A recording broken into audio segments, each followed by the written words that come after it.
for the exhaust don't open until a certain rate. And it seems to be right around 4,500 RPMs. Now this doesn't matter if you're in STO mode, you're in Trofeo mode. It's 4,500. As soon as you get like the 4,600, you can hear that valve open and you finally get that noise that you want to hear come out of this car. Other than that, I love this car.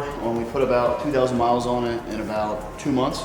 Fantastic car, awesome driving car. We take it to rallies all the time, but it's leaving a lot to be desired. So what we did is we went to Valvetronic, and they actually make an exhaust valve controller for Lamborghini Huracans, for the Audi R8s, and the Gallardos, and it's supposed to be plug and play. So we're gonna do that today. We're gonna figure out exactly how plug and play it is. And what they send you is just literally just this. So it's like an interceptor. So this will plug into one side that goes in the solenoid, and then this will plug into the other side. This right here will plug into the other side, which is the plug here.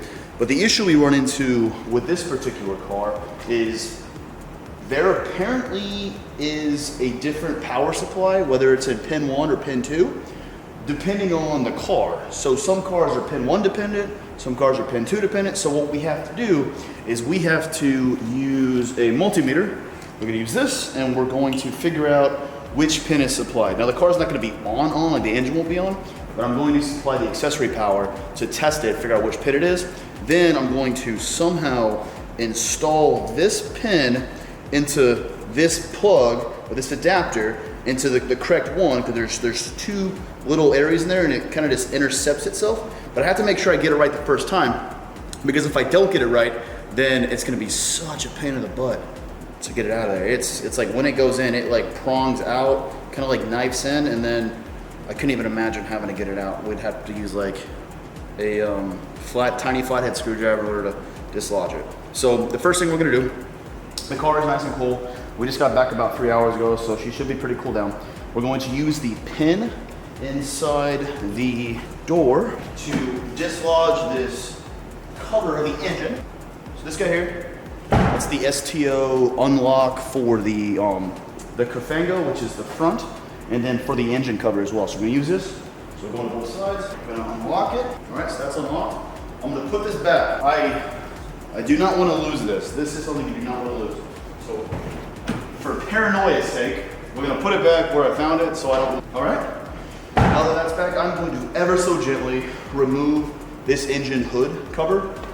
It is all carbon fiber. It is beautifully painted. Mine happens to be PPF'd and ceramic coated, so the last thing we want to do is drop this thing. So we're going to be super delicate, but it is surprising how light it actually weighs. It's extremely, extremely light.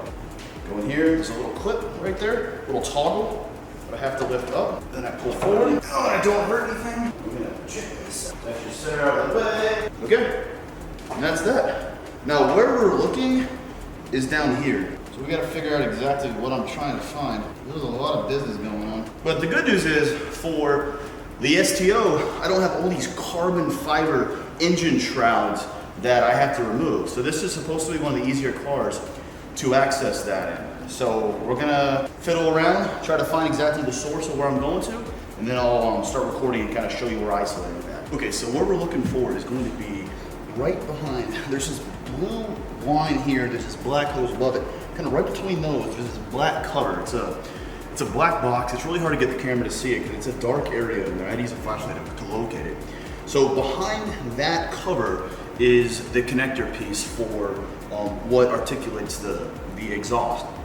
So what happens there is there's this tab, this little black tab that kind of slips to the side. You're gonna push your finger in and remove or push down the tab. So it allows the piece that we want to kind of be exteriorized.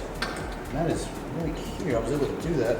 Like I said, it took me a little bit of time to figure out specifically what I'm messing with. And now that I got it, I'm able to really put my fingers around it and kind of see exactly what I'm talking about. And so it's all right here. It's exactly as I would expect it to look. And we're just gonna disarticulate those two pieces. Oh, it's pretty hard to do. Don't want to squeeze the wrong thing, but man, oh man, it is tight in there. So what we're gonna do is we have this here. We're gonna use a little pry tool to be able to remove this. I'm gonna get my fingers in there just right.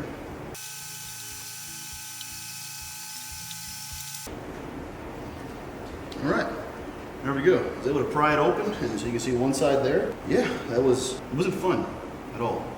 It's annoying, actually. Okay, so we have the multimeter now. We're going to test which pin it is, which pin has power. So we'll use the black to ground, the red to power supply. So typically it's pin 1, and if you look down here, it's labeled 1, 2. 1 here, there, around it. Yeah, and you can see 12.26. Let's do 2, nothing. Okay, so pin 1, that's what we gotta set. Got this guy here, we're gonna set it to pin 1. So we know pin 1 is on the flat side. So this side here, the flat side is pin 1. Boom, it just went click, click. So yeah, she's in there. She's in pin 1 now. So we're gonna go and pair these guys together. Boop, clicks right in. I'm gonna go down here, pair this guy together. I gotta kind of snug this guy back in here. Find this other guy. This other side is very tight. You know how much slack on that other side. That's for sure. Use both hands. Try to navigate both hands in here. Maneuver it with your fingers to see which side goes where. That's it. Click, click. All right. So now we got to ground the wire. All right. So what we have left to do is we have to put the original controller with the Valvetronic kind of piggy tail back in its spot. So what we're gonna do, I already have it kind of back in place. Ever so slightly. There's a clip on the back side of the metal controller. It's like a little tag in that black box, that black covering case we talked about has a little gap in it, and you just slip that clip through there and push it up, and it clips right back into place. So then we just have to deal with the ground here. I got my original controller, you can barely see it. I got my the Valvetronic plugged into that, and we have a little ground here, which we're going to dock that ground here momentarily. All right, so the ground is here still. I have not connected it.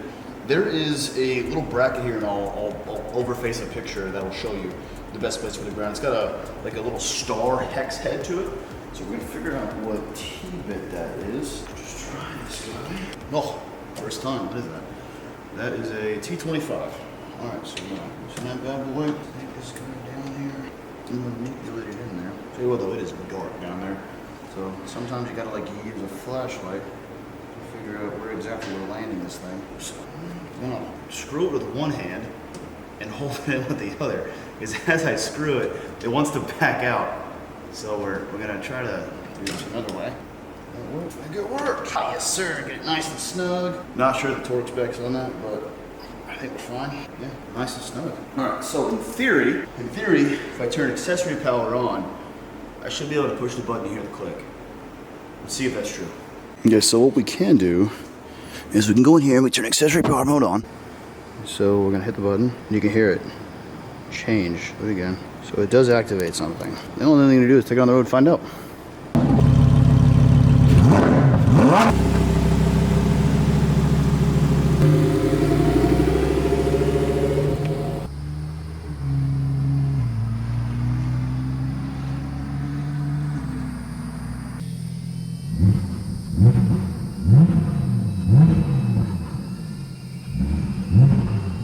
Okay, so now I'm gonna demo how the remote works. So there's 3 buttons. I don't know what the bottom one does. I think that's the learn button.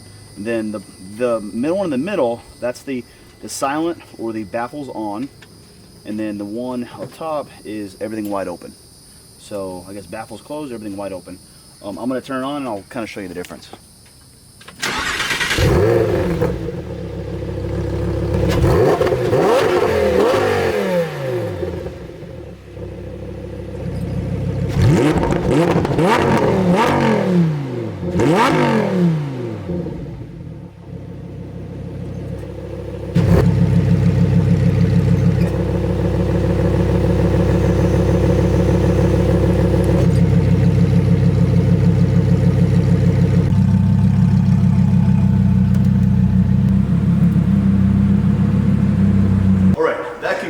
The install of the Valvetronics valve controller.